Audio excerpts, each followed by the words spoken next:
2 எஜமான்களுக்கு. பணத்துக்காகவும் தேவனுக்கும் ஊழியம் செய்ய முடியாது. பணம் தான். பணம் வேணும்னு நினச்சிங்கன்னா கர்த்தரை விட்டுருவீங்க, கர்த்தர் வேணும்னு நினச்சிங்கன்னா பணத்தை விட்டுருவீங்க. ஆனால் பணம் தன்னால் பின்னால் வரும். ஸோ நீங்கள் கர்த்தருக்கு பின்னால் போனால் பணம் உங்கள் பின்னால் வரும். நீங்கள் பணத்துக்கு பின்னால் போனால் கர்த்தர் உங்கள் பின்னால் வரமாட்டார். புரியுதா உங்களுக்கு? ஸ்தோத்திரம். அப்போ நீங்கள் 2 பேருக்கு ஊழியம் செய்ய முடியாதுன்னு பார்க்க. அதனால் நீங்கள் என்ன செய்ய வேண்டாம். அப்படின்னா அப்போ நாங்கள் என்னத்தை சாப்பிடுவோம், என்னத்தை குடிப்போம், என்னத்தை உடுப்போம், அப்போ அதெல்லாம் வேண்டாமா அப்படின்னு அதை பற்றி கவலையே படாதீங்க. கர்த்தர் உங்களை என்ன செய்வாரா? அவருக்கு தெரியும் இதெல்லாம் உங்களுக்கு தேவை என்று கர்த்தர் அறிந்திருக்கிறார். வசனத்தை பார்த்தீங்கன்னா 31 வசனத்தில் கவலைப்படாதீங்க, இதெல்லாம் தேவைன்னு தெரியும். அஞ்ஞானிகள் இதைத்தான் தேடிட்டு இருக்காங்க. நீங்கள் அதெல்லாம் தேட வேண்டாம், நான் பார்த்துக்கிறேன். நீங்கள் பணத்துக்கு பின்னால் போக வேண்டாம். முதலாவது தேவனுடைய ராஜ்யத்துக்கு பின்னால் வாங்க, அப்படி நீதியை தேடுங்க. அப்போ எல்லாம் கூட கொடுக்கும். ஏன் கவலைப்படுறீங்க?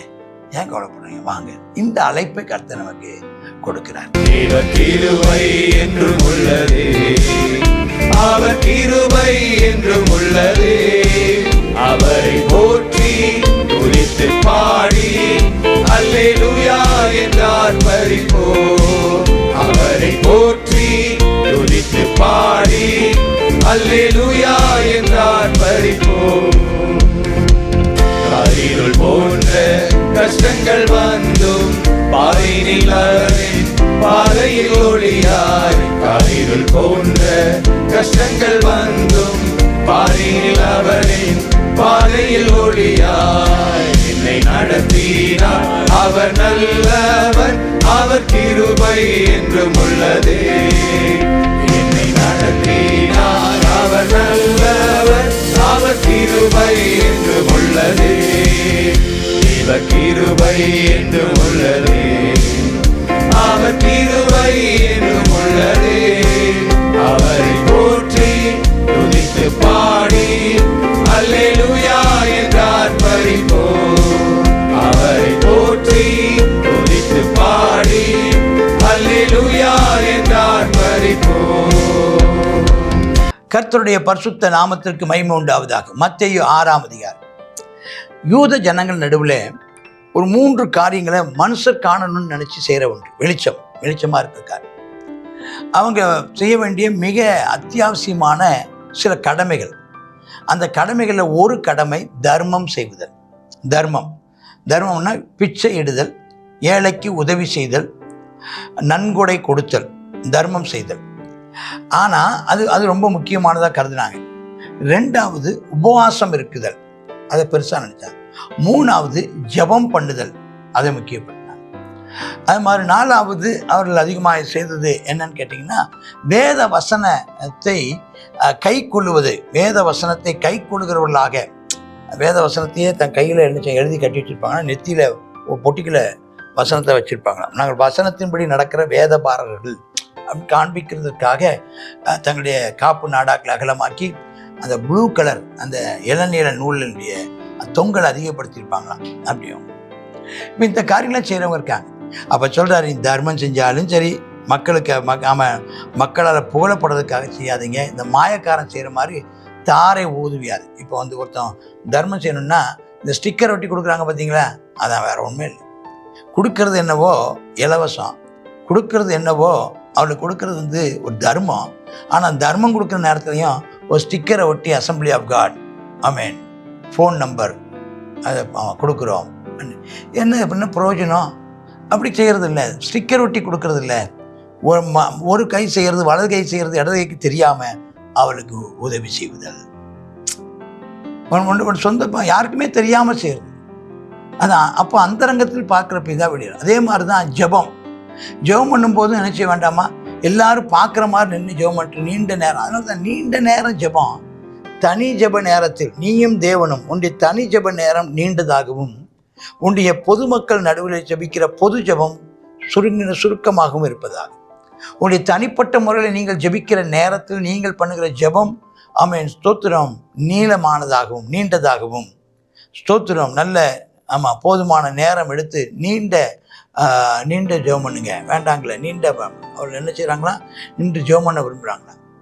ஆமாம், அவளை விழிச்சு நான் நீண்ட நேரம் ஜெபம் பண்ணுறாங்க. பகல் வீட்டுக்குள்ளே நீண்ட நேரம் ஜெபம் பண்ணுங்க. வெளியே பொது இடங்களில் நீங்கள் என்ன செய்யுங்க, அவன் சுருக்கமாக ஒரே வார்த்தை, வீண் வார்த்தைகள், அலங்கார வார்த்தைகள் எல்லாம் வேண்டாம். கர்த்தாவே இந்த தேவையை நீங்கள் சந்திங்க, உண்மை நம்பி இருக்கிறோம். ஆமென். அப்போ தான் நிறைய நேரம் ஜெபிப்பதனால, நிறைய வசனத்தை நம்ம அடுக்குவதனால நம்ம ஜெபத்தை கர்த்தர் கேட்குறாருன்னு நினச்சி ஏமாந்துடாதீங்க. உங்கள் இருதயத்தில் உணர்வோட, உருக்கத்தோட, ஸ்தோத்திரம், அவர் மேலே உள்ள உண்மை உள்ள இருதயத்தோட, விசுவாசத்தோட, இந்த 3 உள்ளுக்குள்ளே இருக்கிறது வார்த்தைகளை சொல்லுங்கள். கர்த்தர் உங்கள் ஜெபத்தை கேட்பார். ஆனால் தனிப்பட்ட வாழ்க்கையில் நீண்ட நேரம் ஜெபியுங்கள். வெளி வீதியில் நீங்கள் சுருக்கமாக ஜெபியுங்கள். கர்த்தர் உங்களை ஆசீர்வதிப்பார். கர்த்தர் நம்ம தேவையெல்லாம் அறிஞ்சிருக்கிறார். ஆனால் நம்ம சொல்லணும்னு விரும்புகிறார்.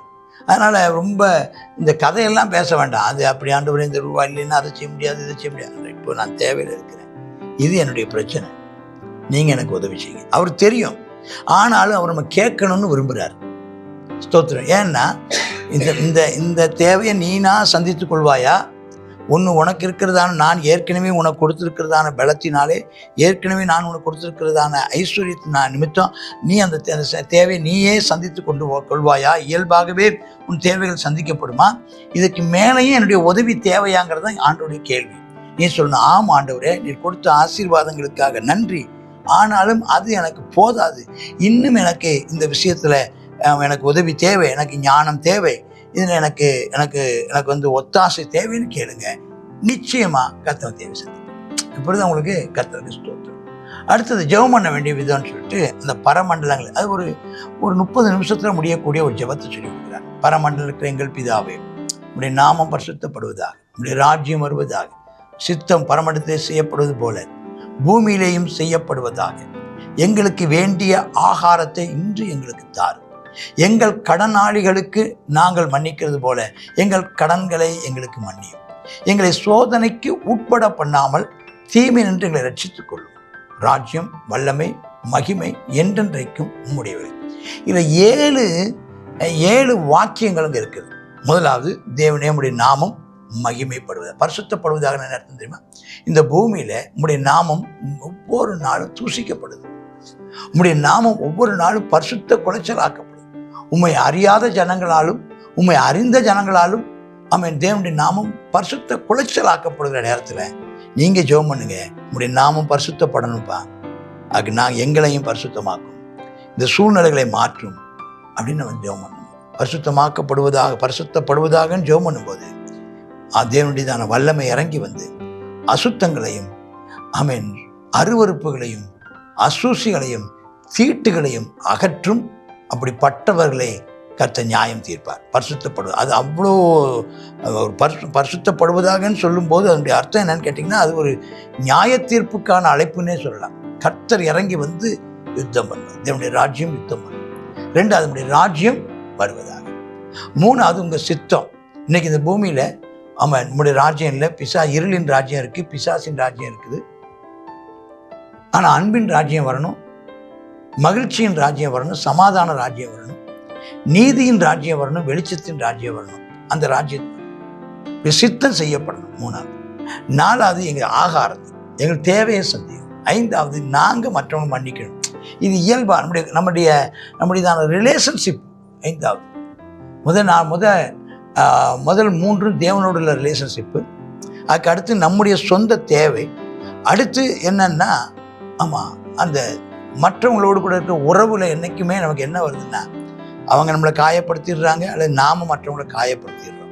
இதனால் ஏற்படுகிறதான கடன்கள், இதனால் ஏற்படுத்துகிறதான அந்த வருத்தங்கள், கடமைகள். நமக்கும் சில கடமைகள் இருக்குது. நாமும் சிலர் நமக்கு அவங்க செய்ய வேண்டிய கடமையை அவங்க நிறைவேற்றாத போது நாம் மன்னிக்கணும்.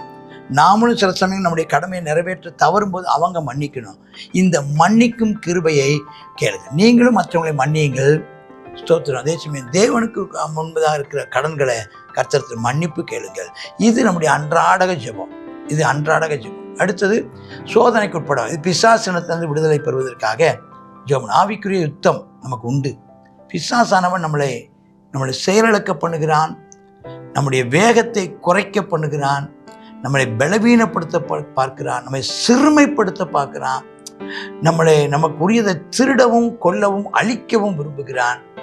ஜாக்கிரதை. கர்த்தாவே, இந்த சோதனைக்கு உட்படாதபடிக்கு எனக்கு காத்து. கடைசியா உமரால் சொன்ன பரிசுத்தம் நாமம், 2வது ராஜ்யம், 3வது சித்தம், 4வது நம்முடைய ஆகாரம், 5வது நம்முடைய கடன்கள், 6வது ஆமென் ஸ்தோத்திரம் பிசாசின் போராட்டங்கள்லேருந்து நம்ம விடுதலை பெற வேண்டுங்கிறது, 7வது இதனுடைய ராஜ்யம் வல்லமை மகிமை உண்டாகணும்னு சொல்லி ஜெபித்து முடிக்க வேண்டும். கர்த்தர் நம்மை ஆசீர்வதிப்பாராக. ஆமென்.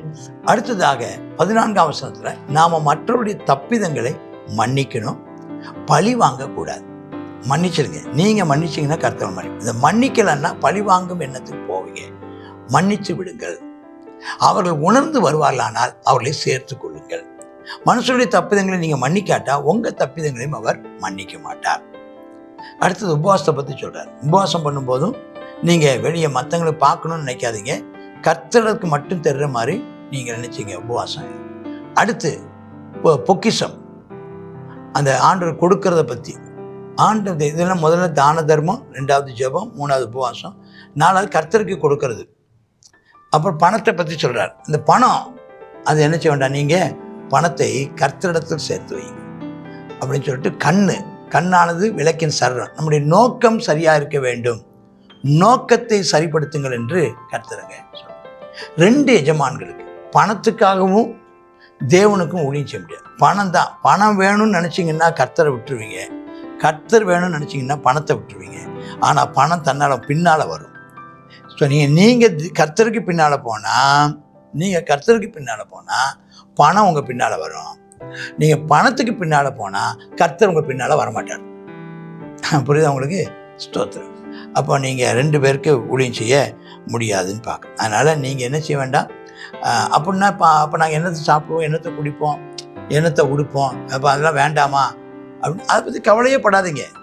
கர்த்தர் உங்களை என்ன செய்வாரா, அவருக்கு தெரியும் இதெல்லாம் உங்களுக்கு தேவை என்று கர்த்தர் அறிந்திருக்கிறார். வசனத்தை பார்த்தீங்கன்னா 31ஆம் வசனத்தில் கவலைப்படாதீங்க, இதெல்லாம் தேவைன்னு தெரியும். அஞ்ஞானிகள் அதை தான் தேடிட்டு இருக்காங்க. நீங்கள் அதெல்லாம் தேட வேண்டாம், நான் பார்த்துக்கிறேன். நீங்கள் பணத்துக்கு பின்னால் போக வேண்டாம். முதலாவது தேவனுடைய ராஜ்யத்துக்கு பின்னால் வாங்க, அவருடைய நீதியை தேடுங்க. அப்போ எல்லாம் கூட கொடுக்கும். ஏன் கவலைப்படுறீங்க? வாங்க. இந்த அழைப்பை கர்த்தர் நமக்கு கொடுக்கிறார். நாம் தேவனுக்கு முன்பதாக உண்மையாக இருப்போமா? வசனத்தை இப்போ நன்றாய் புரிந்து கொள்ளுங்கள். நாம் வெளியரங்கமான வாழ்க்கையை விட கர்த்தர் அந்தரங்கத்தில் பரிசுத்தமாக இருக்க கர்த்தர் விரும்புகிறார். பொருளாதாரம், பணத்துக்கு பின்னால் நீங்கள் போகணும்னு அவசியமே இல்லை.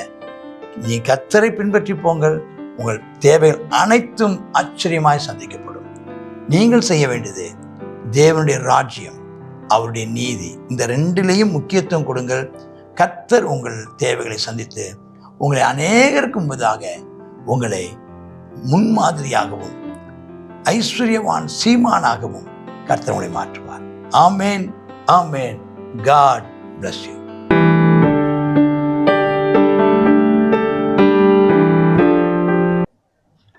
மத்தேயு 6வது அதிகாரத்தில் உள்ள காரியங்களுக்காக நம்ம அந்த வேளை ஜெபிப்போமா? கர்த்தாவே, ஸ்தோத்திரம் இயேசப்பா. நாங்கள் மனுஷனுக்காக எதையும் செய்யாமல் அப்பா உமக்காக, உம்முடைய நாம மகிமைக்காக செய்ய எங்களுக்கு கிருபை தாரும். நம்மை வலது கை செய்வது அப்பா இடது கைக்கு தெரியாமல் நாங்கள் செய்யத்தக்கதாக உதார குணமுள்ளவர்களாய் காணப்பட தேவரே எங்களுக்கு கிருபை தருவீராக. கர்த்தாவே, நல்ல ஜெப ஆவியை, உபவாசித்து ஜெபிக்கிறதான ஜெப ஆவியை ஊற்றுங்க ஆண்டவரே. அப்பா, நாங்கள் மற்றவர்களை, மனுஷர்களை கர்த்தாவே அவருடைய தப்பிதங்களை மன்னிக்கிறவர்களாக இருக்க எங்களுடைய தப்பிதங்கள் மன்னிக்கப்பட வேண்டுமே அப்பா. ஆகையினால் நாங்கள் பிறரை கர்த்தாவை குற்றப்படுத்துகிறவர்களாக இராமல் அவர்களுக்கு மன்னித்து இறங்குகிறவர்களாய் காணப்படுவது செய்யுங்கப்பா.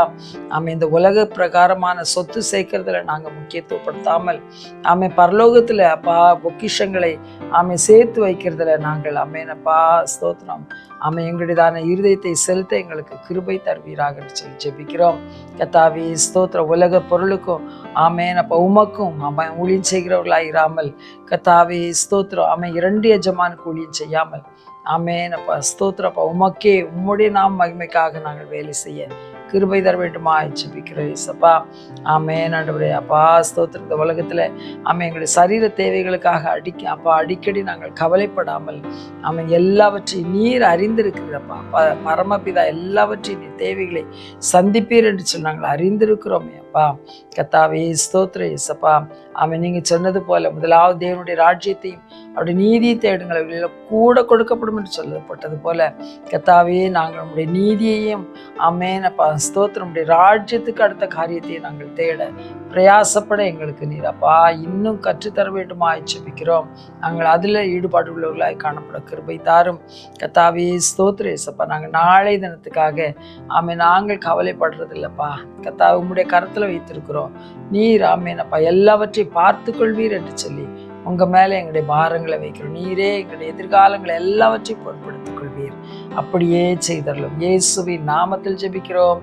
ஜெபம் கேளும் ஜீவனுள்ள எங்கள் நல்ல பிதாவே, ஆமென்.